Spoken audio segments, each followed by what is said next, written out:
Hey guys, welcome back again to my channel. So guys, I'm going to show you how I make this very healthy oatmeal cake. It is super easy to make and very healthy.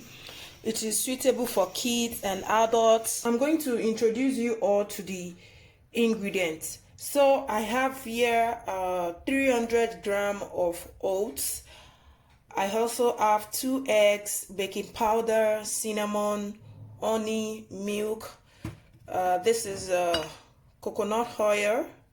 This is coconut oil, and I also have here raisin. You can use any dry fruit of your choice. This is the one I have at home at the moment, and this is the one I'm going to use.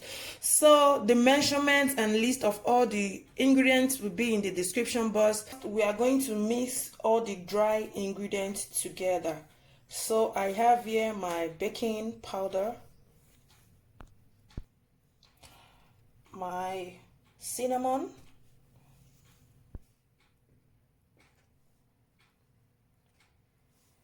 I will go ahead and add my raisin.